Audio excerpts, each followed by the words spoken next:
I'm muting. All right, good afternoon. It's I can't even remember what day of the week it is this week, I don't think, but it is Thursday. It's been a long week. Everybody's worked really hard and I appreciate your leadership so much. And we're nearing the end. So thank you. And I feel like everything's gone well, but if any of you feel like there's anything that you need or additional help or resources, I hope you'll let one of us know. Okay. Members of the committee are hereby advised of their duty under the State Government Ethics Act to avoid conflicts of interest and the appearance of conflicts, and are instructed to refrain from participating in any matter coming before this committee with respect to which there is a conflict of interest or appearance of conflict. Are there any conflicts that need to be noted at this time? Okay. Hearing or seeing none, we'll move on. If something arises in the meeting, you can let us know. Our first item is approval of the minutes. And we have the minutes of the council's October meeting were posted on SharePoint, and there was a slight revision that was posted in the addendum. We also have minutes of the executive committee's meeting in October. So I will entertain a motion to approve the minutes of the executive committee's October meeting and to recommend approval of the minutes of the council's October meeting. And Barbara, just for clarification, the revision was to the executive committee minutes, not to the council minutes. The council minutes that published were correct. All right, so everybody's straight on that. That will not change the motion. The motion would be to approve the minutes of the executive committee's October meeting and to recommend to the council the approval of the council's October minutes. So moved. Second. Okay, the motion's been made and seconded, and we will all vote for or against it.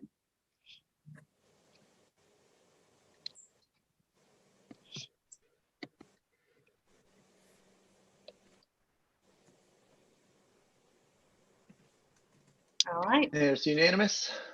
Thank you so much.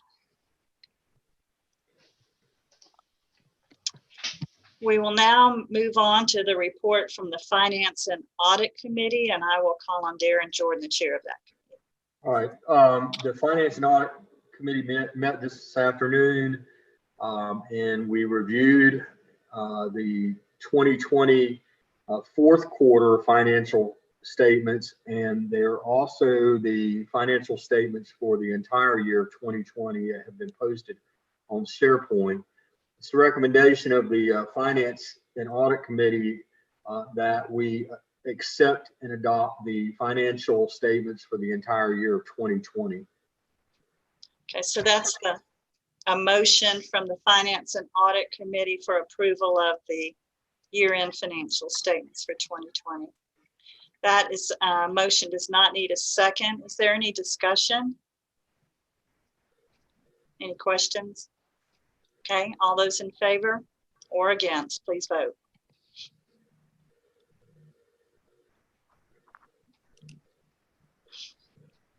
And that's unanimous.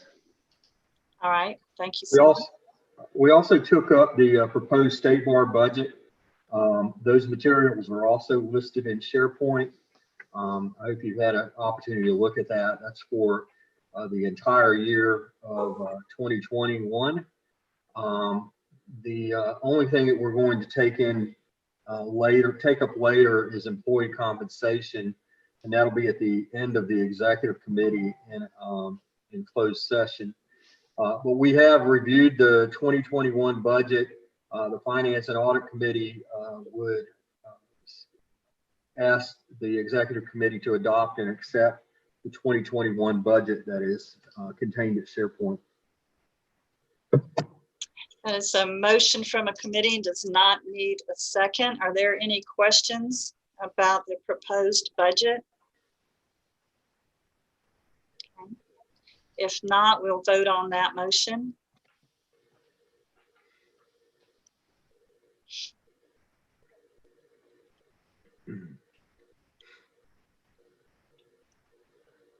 And that's unanimous.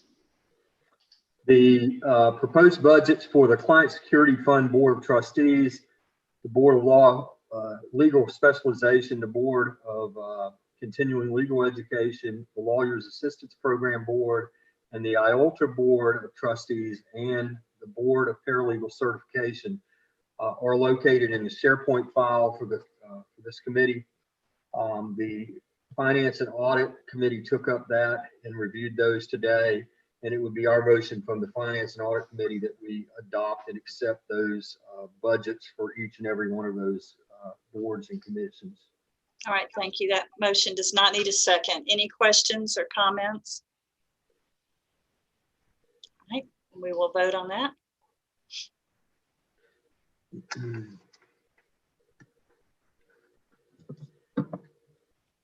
And that's unanimous.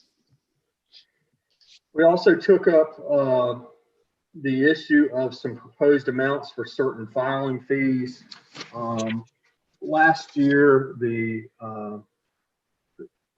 Executive Committee and the Council agreed to, and I believe it was adopted by the Supreme Court, agreed to change the structure to allow the state bar to set fees for these types of things like reinstatement from inactive status, reinstatement from administrative suspension, and some other fees.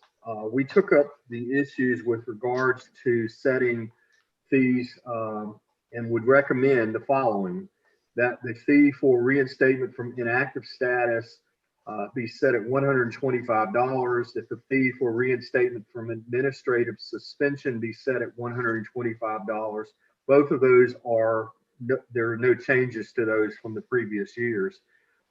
There's a $2 fee that we require for issuing a stock transfer certificate for transfer of stock or professional corporation. That currently is at $2. The Finance and Audit Committee is recommending that be set at $20. And the reason why is simply $2 is not enough to even open the envelope sometimes to do that. We feel like we needed to be compensated if we're going to continue that service.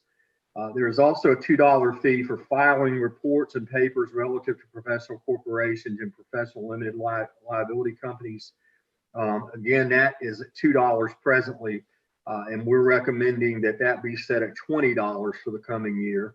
And then finally, the annual registration fee of $500 for an interstate or international law firm is what is being paid currently, and we're recommending that remain at $500. So that would be our motion to adopt or accept each and one of those fees for the coming year.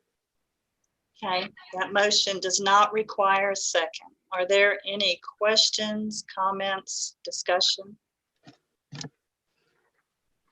All right, let's vote on that.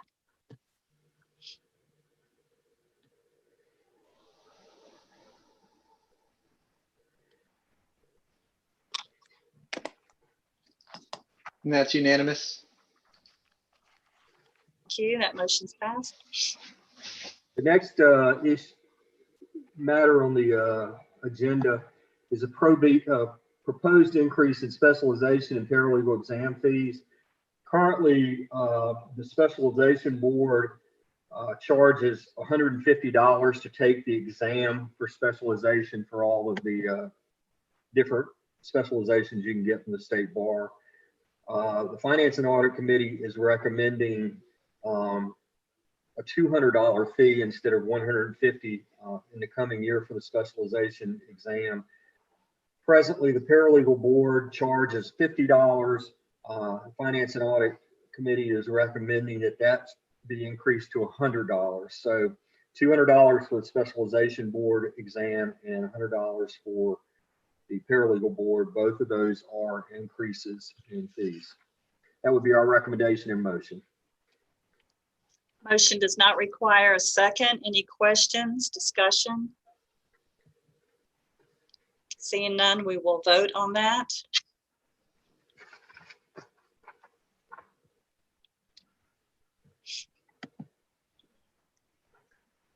That's unanimous. Okay, thank you.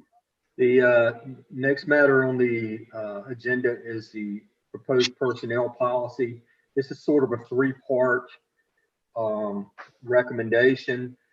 The first recommendation is, and this is changing the personnel policy of the State Bar for those employees, and it's basically for full-time employees. And that is to add a volunteer day that is 7 hours to each employee's paid time off. That time can be taken at 3.5-hour increments and must be used to volunteer for an identified charitable organization, school or community service project, or public service endeavor.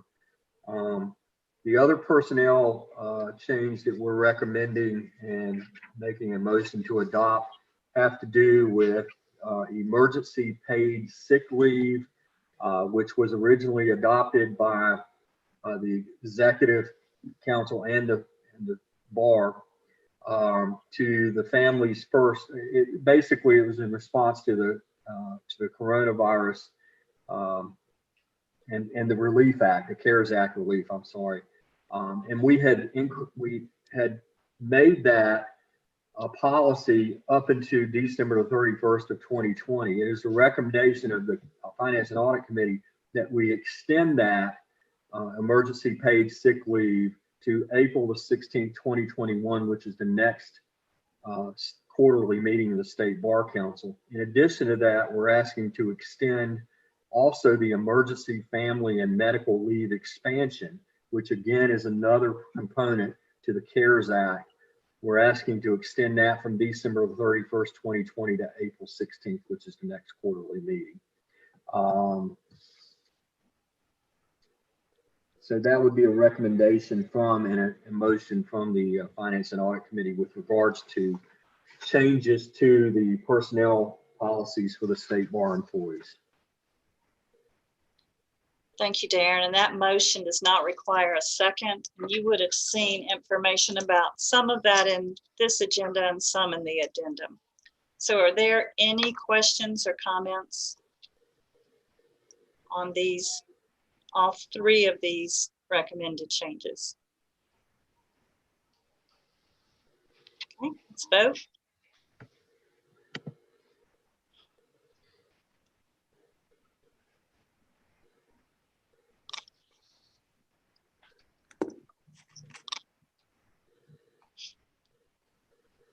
And that's unanimous. Final issue before the Finance and Audit Committee meeting today was the proposed convenience fee for payment by credit card. If your law firms take credit cards, you know that when you charge on your credit card, the individual receiving the payment is charged a percentage. State law permits agencies to charge a convenience fee to offset any bank service charges.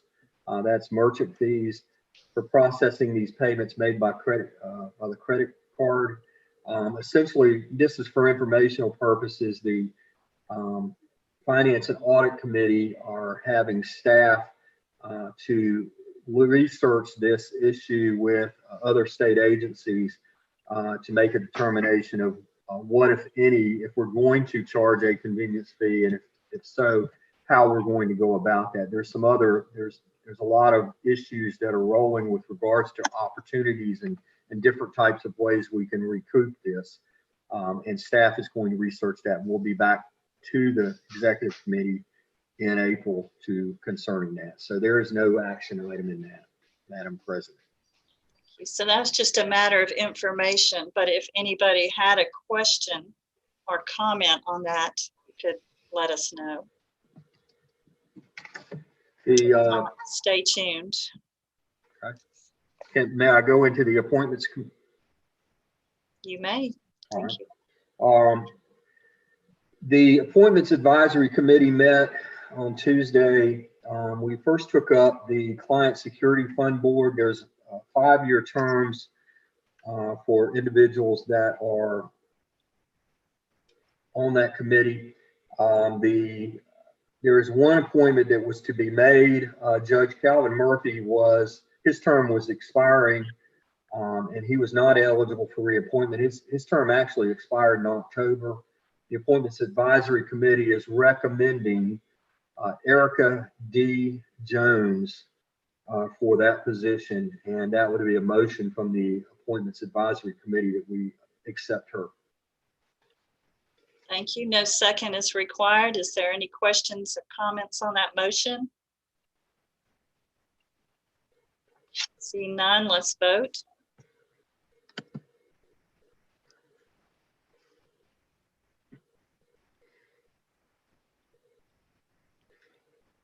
That's unanimous. Okay. The Lawyers Assistance Program Board is the next matter that we took Wait. up. Darren, one more thing. Okay. I think, how about the chair and vice chair of that?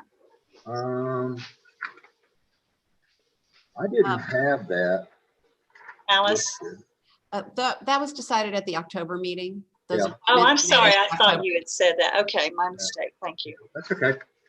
The Lawyers Assistance Program was the next board that we took up appointments for. For those of you who don't know, there are 9 individuals that are on the Lawyers Assistance Board. 3 of the members have to be counselors. 3 of them have to be volunteers that are people who are in recovery or have a relative that is in recovery who are lawyers within the state. And 3 of them have to be what is referred to as clinicians, that is professionals in the mental health, substance abuse, or addiction field. There are 3 appointments to take up. These are 3-year terms. Counselor Eben Rawls from Charlotte, who currently is on that board, is eligible for reappointment, and it would be the recommendation of the Appointments Advisory Committee that Eben Rawls be reappointed to that board. Okay. No second is required for that motion. Any questions, comments? So we're voting on the appointment of Eben Ross. Alice? Eben, did you recuse yourself on that?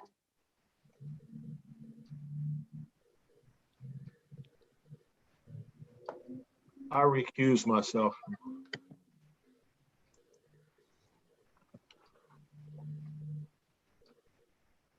All right, we voted on that, Peter. Yep, we're unanimous.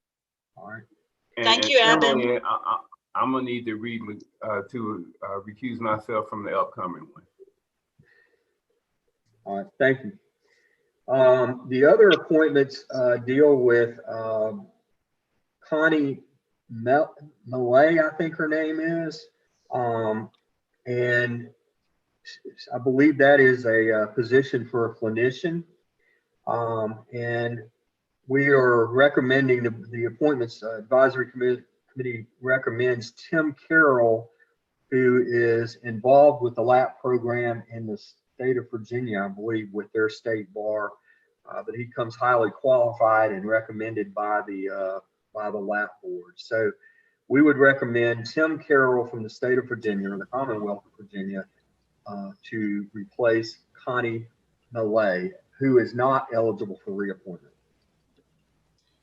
That motion does not require a second. Any questions or comments?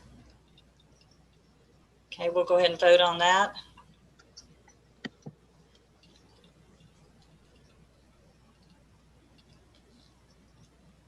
That's unanimous. The last item is for purposes of appointing board members for the Lawyers Assistance Program is a volunteer. Lanae Boersman is not eligible for reappointment. She served 9 years, and she actually served many of those years as chair or co-chair or vice chair of the LAP board. The recommendation of the Appointments Advisory Committee is that Shelley Buckner, who now presently resides in Sylva, North Carolina, be appointed as a LAP volunteer on the Lawyers Assistance Board.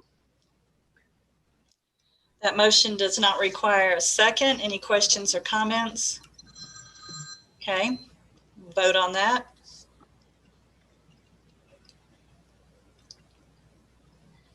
Leave it to Roger Tripp to call me in the middle of the meeting. That's unanimous.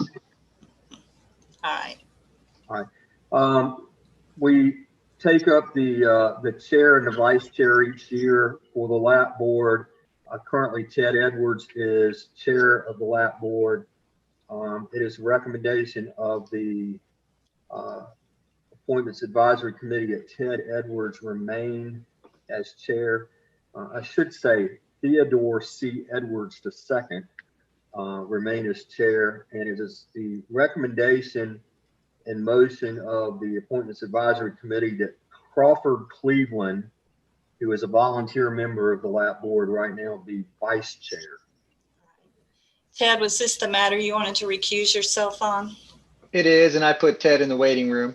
Okay, thank you. Are there any questions or comments on this motion? Does not require a second, so we can vote.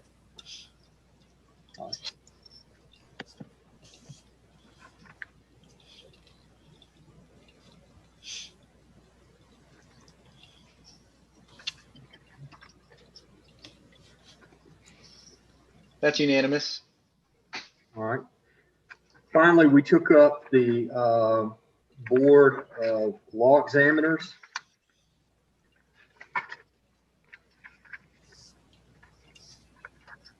There it is.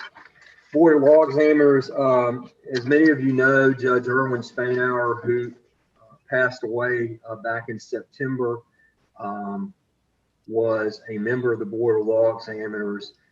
He has an unexpired term, and we need to appoint somebody to take over the rest of his term, which I believe ends in October of 21.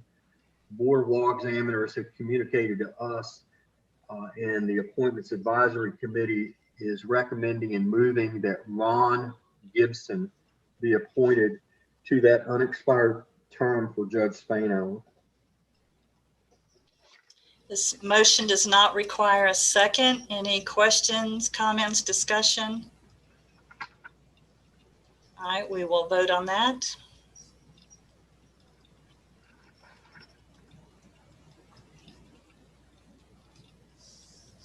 That's unanimous.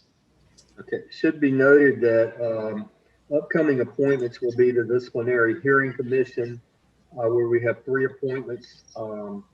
And I believe that there are 2 that are eligible for reappointment.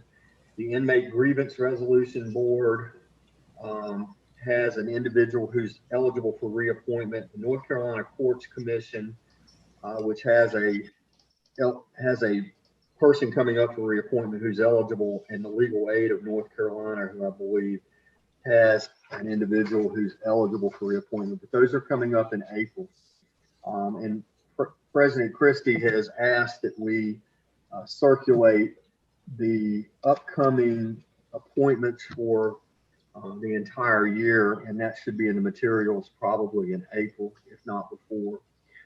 But just be thinking about those, and remember that we're looking for diversity in all of the areas that you would normally think of diversity, including geographical diversity and also in practice types. So that's the report of the Appointments Committee. Thank you. Thanks to all the members of that committee. We're moving on to section 4 of our agenda, and these are some proposed rule amendments for publication. The first one, and I think the theme of most of these you'll see, is flexibility. So we found out as we look back that some of our rules are too specific and it hampers us. So the first amendment is to the rules on organization of the state bar. And this permits notices for district bar elections to be sent by email instead of regular mail.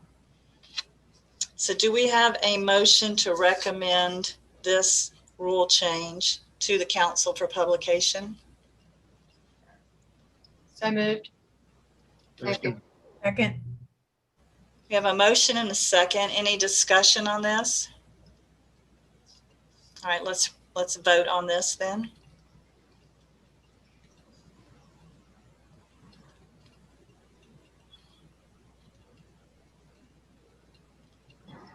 That's unanimous. Thank you. The next 2 items on your agenda were really companion rule amendments One would be coming from grievance and the other from the administrative committee, and they have to do with the requirements for reinstatement to the practice of law. And it is my understanding that the grievance committee has asked for just a little additional time to review this. And again, since these are pretty much companions, that would be the same for administrative. So I think these are not to be voted on today. Peter, is that correct? That's correct. I think the administrative committee would like to make sure that we are consistent with what comes from the grievance committee, and we would bring something back in front of the committee in April. All right. So just to encourage all of you to read those and be prepared to take action in April. Item D is proposed amendment to the rules for legal specialization. Again, we're looking for flexibility, and this amendment eliminates the specific time of year for the annual meeting and corrects some references to the rules of professional conduct. Do I have a motion to recommend this to the council for publication? So moved. Second. Thank you. Motion and a second. Any questions, discussion? All right, we'll vote.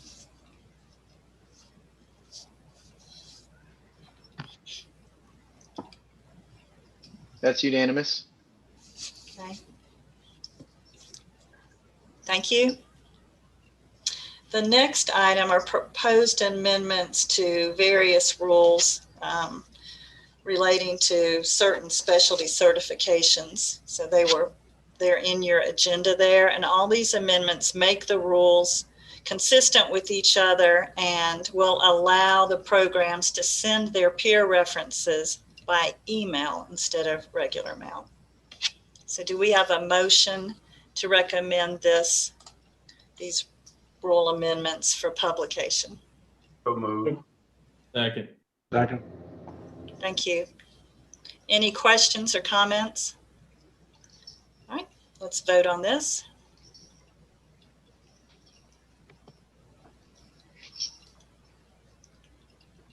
That's unanimous. Thank you. Finally, we have a proposed new specialty in the area of child welfare law. And these rules create that specialty, and the standards are, comparable with the other specialties. And this, I believe, would give us 14 different specialty certifications. And I don't know if Brian's on this. I think this puts us perhaps the most in the nation or near. I don't know. I don't think it's at the top, but we are certainly adding to that list. And I think this one, we would be the third program that would recognize this practice area as a specialty. All right, that's great. This the specialization program in North Carolina is certainly very robust. So I would entertain a motion that we recommend these rules to the council for publication. So moved. Second. Any questions or comments? Okay, let's vote.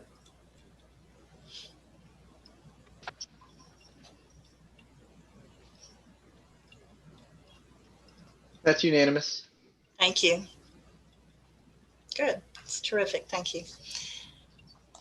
All right, now we're going to look at proposed amendments that were already published, so they would be moved for adoption. And the first one was amendments to the rules governing the CLE program, and these we're going to add this new requirement for diversity, inclusion, elimination of bias training. And we received several comments both for and against this. Some of them were in your initial agenda, some of them were in your addendum. And I think that perhaps it might be the best to refer this back to the CLE board for their review and consideration. I would entertain. Yeah, Barbara, this is Peter. If I would just jump in I think Absolutely. since this was a proposal coming from the CLE board, standard kind of practice to have the board or committee that would get a chance to review these comments to have them referred to the board. And so I've already notified the CLE board to be prepared for that, and they will meet in between quarters to review the comments and come back with some sort of response back to the executive committee. Okay, I think we may just need to officially make that a motion to refer it back to them. So I would entertain a motion from someone. Do you want that motion, Madam President, so moved that we refer this back to the CLE board for further consideration? Thank you. Thanks. We have the motion and second. Any questions or comments? Okay. All right, let's vote.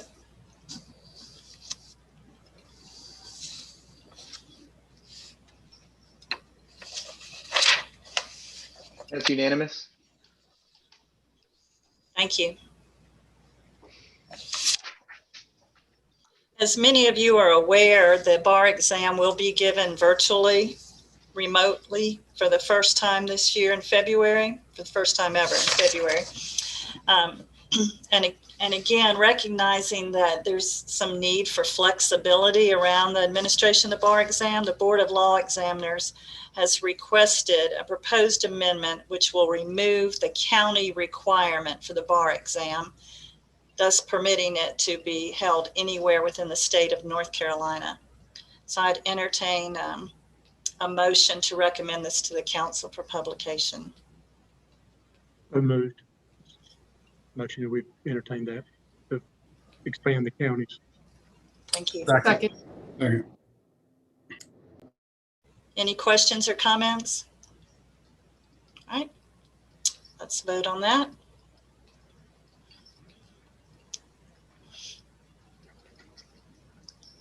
That's unanimous. Thank you. Good. And we will move into some of our reports, and I'd like to call on Catherine Jean to report concerning pending litigation. Ms. Jean, will you please try to keep it brief? I will try to keep it brief. So there's a lot of litigation pending, but only one of the cases is really worthy of comment at this point. And that is the case in October. The executive committee authorized David to initiate an injunction action against Tammy Alexander. And she is a paralegal who had been submitting legal arguments to the court on behalf of incarcerated defendants. David has filed that complaint and we're awaiting service by the sheriff. And I'd be happy to answer questions about any of the other cases on the list. Thank you, Madam President. Thank you. Set the example for all of us. All right. Marcy, try to follow that. Give us the report on issues committee. I will. We have several subcommittees working on very important, timely topics.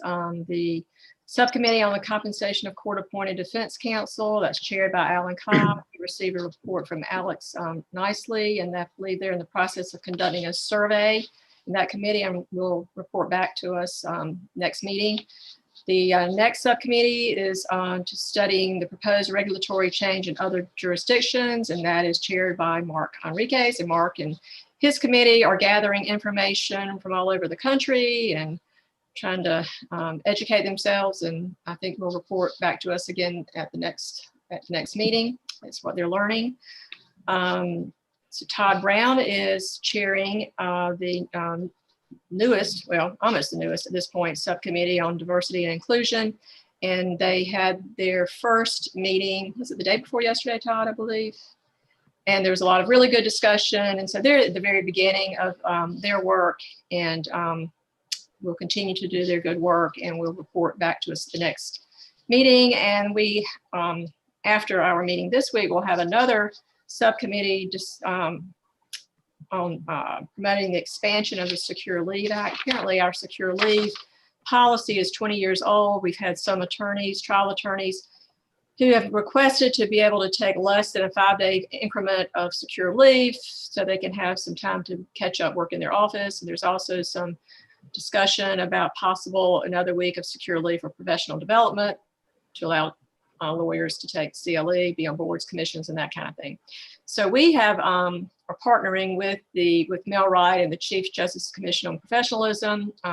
We have names for our subcommittee members, and I think we're waiting for Mel to give us some names that he would recommend, and we're going to work with them together to study this important issue. That's the report.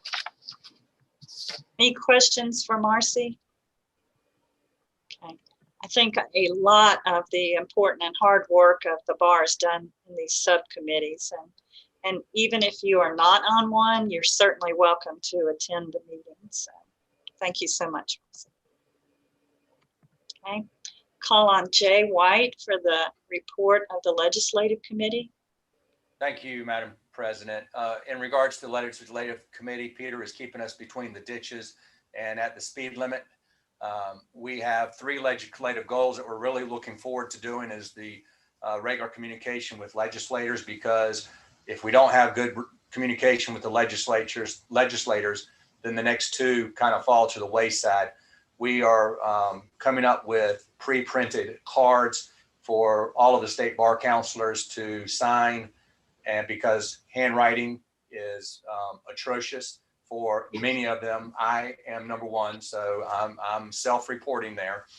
So we're going to have those to be able to get out to the legislators, encourage each one of the counselors to communicate with the legislators, because the next 2 are the very important things. Is one, we have got to do something about the judicial prosecutorial districts and that mismatching. Peter and I have been brainstorming along with the committee about ways we can try and get that through. We talked to Speaker Moore and we had some good productive conversation. We think that is going to go somewhere. I'm eternally optimistic that we will get that done. And then the third is the make progress on the state bar dues bill. And that is some things that we're going to get together and try and get a champion for that progress so that we can get it done. That's going to be kind of tough. The Speaker of the House did say that there's a lot of COVID issues, COVID topics, COVID dealings, COVID money that the state is dealing with. So these are all, it's a work in progress, but I am very confident that we will get some things moving here and getting the logjam cleared. Anything else, Madam President? No, anybody else have any questions, comments? Peter, you want to add anything to that? No? No, ma'am. All good. Thank you so much, Jay. Thank you. All right. We'll have the report of the Authorized Practice Committee, and I'll ask Andrea Capua, the chair, to present that. Can you hear me? Yes. Can you hear me? Okay. So we met yesterday afternoon, and first thing is the minutes will be in the council packet if you want detail, but here is the summary of what we worked on. There were 12 letters of caution that the committee voted to issue. The committee voted to refer 1 matter to a regulatory authority. We closed 5 files with no action. We continued 1 matter until April. We registered under the prepaid services legal plan 22 amendments to the plans. And by the way, I'm going to get into what we did under the prepaid legal services plan, but I want to note that I think we're operating right now under the new rules that the Supreme Court approved that we had proposed and voted on at last session, which Savannah Perry has reported has made a big difference to her job and to staff, and that it's a lot easier for them. So with that, again, they registered 22 amendments. They reviewed 6 initial registrations. They reviewed 1 plan that was resubmitted, and the decision is pending whether to approve it. There are 3 amendments pending review, and all but 2 plans have been submitted for annual review. And that's all I have. All right, thank you. So no items that we need to vote on. I'm sorry, I should have said that. No, that's correct. There are no items to vote on. Thank you. Okay, any questions for Andrea? All right, I'll call on Eben Rawls to present the kind of now combined PMBR Cybersecurity Committee report. Thank you, Madam President. Abe Lincoln said if he had 6 hours to chop down a tree, he would spend the first 4 hours sharpening his axe. And I feel like that's what we've done with PMBR. The first year, we, of course, did a survey that was really worldwide and nationwide. It was a lot to swallow and a lot to chew on. Last year, we partnered with cybersecurity, working 2 committees together, which created some problems, but also created some synchronicity. But this year, we have joined the Cybersecurity Committee with the PMBR Committee, and we have restructured and identified 3 subject matter substantive areas. So we have 3 working substantive groups, and Catherine Fry and Warren Savage and Patty Head are in the 4th committee on marketing, and they're on the bench right now, waiting for us to complete our task. We met on January 7th and had a very good meeting. We have identified a deadline of March 26th for the working committees to submit their work product to everybody, and let us do some wordsmithing on that. And we hope to have a report in April that is substantive and workable and meaningful and helpful. So there are no action items from PMBR Cybersecurity. I think Walter's on this call. I don't know if Walter wants to say anything or not. Perfect report, Evan. Nothing to add. Thank you. I know that both those committees have been working very hard. Does anyone have any questions for either of them? Thank you. Okay, last but certainly not least, call on Warren Savage as the chair of the Distinguished Service Awards Committee. Thank you, Barbara. At this time, I'd like to move to go into closed session pursuant to General Statute 143-318.11A2 to prevent the premature disclosure of an honorary degree, scholarship, or prize or award, and also under subsection A5 for the discussion of staff compensation. All right. Do I have a second for that motion? I'll second. But who's muted? All right. Any discussion? Okay, if we can vote on that motion.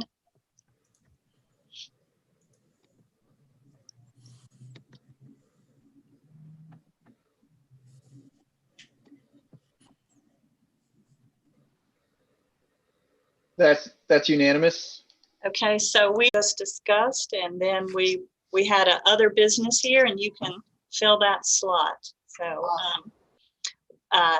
Darren, did you have a motion to make? Yeah, the Finance and Audit Committee would move with regards to the compensation for the Executive Director of the State Bar, that it remain the same for the year 2021 as it was for 2020. That's a motion of the Finance and Audit Committee.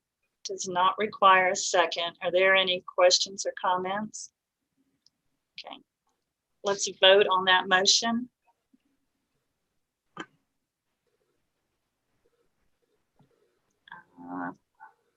Thank you, Peter.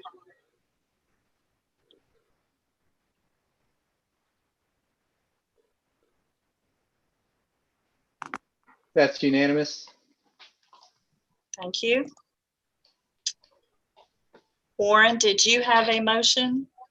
Yes, on the behalf of the Distinguished Service Award Committee, I would move that the Executive Committee approve the nominations of the 2 attorneys discussed in closed session for presentation to the John B. McMillan Distinguished Service Award, subject to our standard due diligence checks. Thank you. Motion that committee does not require a second. Any questions, comments, discussion? We'll vote on that.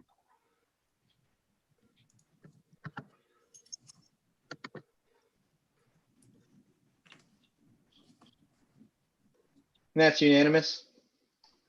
Okay, thank you. All right, other business. I'd like to call on Dorothy for a report from the Communications Committee, another one of our really hardworking and important committees. So thank you. Well, You're doing a good job of communicating, Dorothy, by speaking up. Good segue. I appreciate it. So we met on this past Monday. It seems like it was about 2 years ago at this point with this long week, but it was Monday. Had a really, really good meeting. Our plan moving forward is to continue presenting these podcasts that Mark Enriquez has agreed to continue to head up for us. So of course, we want to encourage members to give us topics and different things for those podcasts.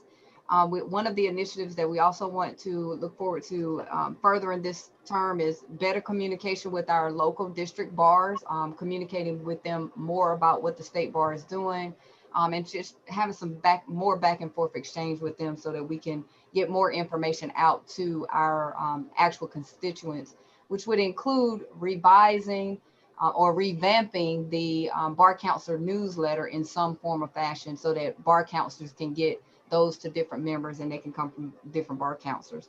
We also talked about the detriment and benefit to live streaming the DHC hearings. And so we are going to do a study about whether or not we should live stream all of the DHC hearings. So we're going to form a subcommittee to study that. And then last but not least, that good segue into that is that I just want to mention that we did receive some funds to get better equipment in order to live stream. And so Peter was able to discuss that. And so that is the report that I have for communications. Thank you for giving me this time too. Thank you. Hey, Any other business, Heidi? And I'm sorry, I failed to mention, we don't have any action items. Okay, thank you. I might have missed it, but I felt like I was paying attention. Was there an ethics report? No, and maybe Alice, I don't know if you can explain why some things come before here and some don't, but traditionally ethics does not report to this committee unless there's something they wanted to know, but David will make his report tomorrow straight to council. Okay, I just wondered, since I knew there were a couple of hot button FEOs they were discussing, and so I was curious. All right, thanks. That's Don't worry, Heidi, we ignored what you want. Yeah. That's nothing new, Warren. That's traditional that the Ethics Committee reports directly to the council because the council acts on their recommendations directly. But Barbara and I had already talked about this, and I'm going to make sure that Brian and David understand that if David would like to make a report to the executive committee, if there's something that's particularly interesting or controversial, and they'd like the executive committee to be aware of that, that opportunity is certainly available. And I don't think I've done that previously, but I will. Yeah. Well, as those of you who know me know, there's absolutely nothing that would keep me from talking to you if I wanted to. While Alice, though I would correct you, we're always interesting at the Ethics Committee, but there was nothing particularly new and noteworthy. We had a ton of stuff, as you'll see tomorrow, 10 matters sent back to subcommittee, Heidi. We get a lot of work today, but there won't be much for council to do. But thank you I'm glad somebody missed me. Thank you, Heidi. Yeah. And so Heidi, we had thought that if there was, I agree with you, something fairly controversial coming up for vote, it would be nice for the executive committee to kind of have a preview of it before council, but that wasn't the case today. So we'll just hear from David tomorrow. Any other business, questions, anything else? All right. Then